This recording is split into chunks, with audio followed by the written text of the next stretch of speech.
Kita sudah sampai di segmen terakhir di Market Review dan terima kasih juga untuk Anda yang masih bergabung bersama kami dan kita masih membahas melirik monsternya kinerja sektor transportasi dan pergudangan. Dan kita masih berbincang bersama rekan Bapak Zaldi Ilham Masyita, Ketua Umum Asosiasi Logistik Indonesia. Pak Zaldi, kita lanjutkan kembali Pak.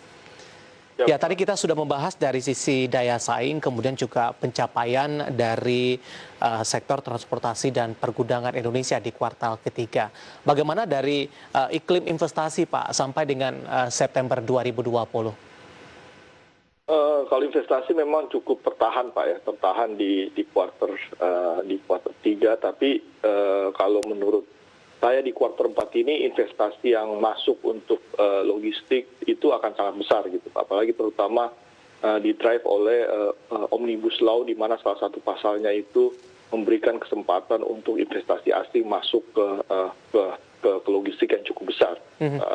Jadi apakah ini menguntungkan, Pak, ketika asing diperbolehkan masuk kepada industri logistik yang cukup besar?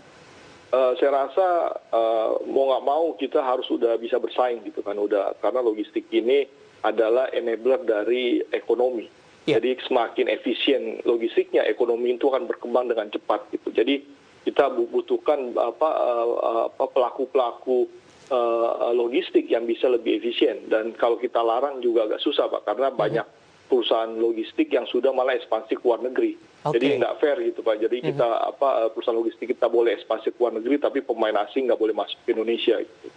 Tapi dalam hal ini kesiapan dari pelaku logistik di dalam negeri, terutama dalam persaingan nantinya? Saya rasa kalau kita lihat selama 6 bulan terakhir sejak COVID-19 ini, itu persaingan sangat ketat, dan di sini kita bisa lihat pelaku-pelaku logistik yang bisa survive dan bisa melakukan inovasi dan melakukan investasi yang cukup banyak di sisi IT, efisiensi operasional, itu yang akan bisa bersaing gitu. Jadi sebenarnya ujian itu sudah dilalui dalam 6 bulan ini gitu. Kalau kita bisa, perusahaan logistik itu bisa survive selama COVID-19 ini, itu saya yakin mereka akan sangat siap untuk bersaing dengan yang asing. Baik, tadi juga sempat disinggung dalam Omnibus Law, Pak. Seberapa optimis dari Asosiasi Logistik Indonesia keberadaan Omnibus Law untuk keberlanjutan industri ini ke depannya? Di satu sisi ada memang aturan undang-undang pos yang selama ini menutup investasi asing untuk masuk di bisnis kurir. Dengan Omnibus Law itu akan direvisi gitu. Tapi sebenarnya kita harapkan juga dari peraturan pemerintah dari yang akan dikeluarkan oleh sebagai di Omnibus Law ini, itu juga bisa mengurangi atau menghilangkan pajak-pajak yang dilakukan oleh banyak dari Departemen Keuangan atau Perhubungan, yang termasuk dalam penerimaan negara bukan pajak. Itu sebenarnya yang bisa membantu logistik kita lebih efisien. Ini yang kita berharap dari Omnibus Law ini juga bisa mengurangi pungutan-pungutan yang ada selama ini.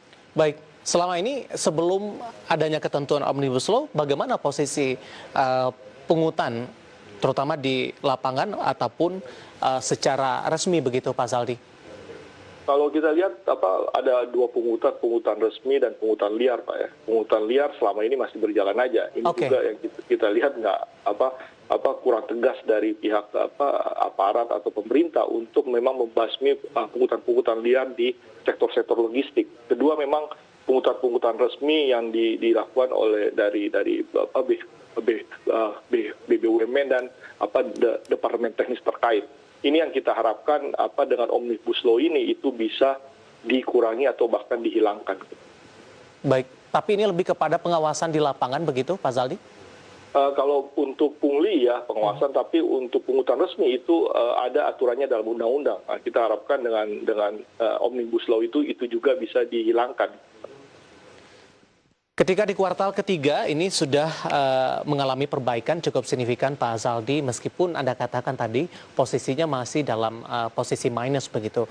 Bagaimana proyeksi dari Asosiasi Logistik Indonesia di kuartal keempat dengan catatan konsumsi kembali meningkat, kemudian juga pengendalian COVID-19 terus mengarah kepada sisi perbaikan?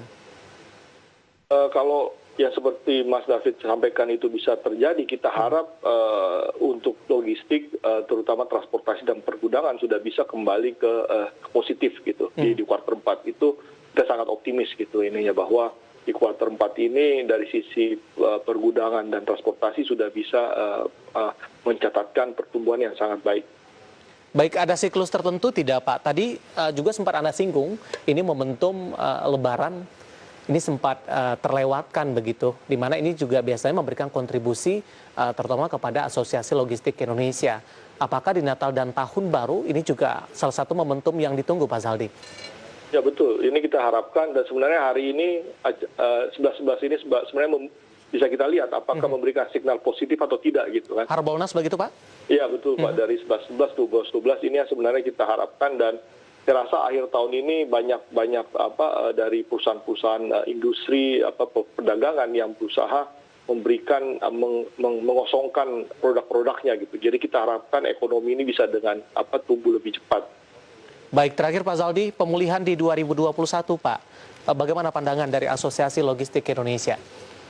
Saya rasa di 2021 landscape logistik akan berubah jauh dengan setelah 6 bulan kita mengalami COVID-19 ini. Jadi ini yang sangat menarik kita lihat di 2021 dan saya yakin logistik akan lebih efisien di 2021 dan banyak model-model inovasi baru di logistik yang akan muncul di 2021. Jadi kita yakin pertumbuhannya di 2021 itu malah bisa minimal sama dengan 2019.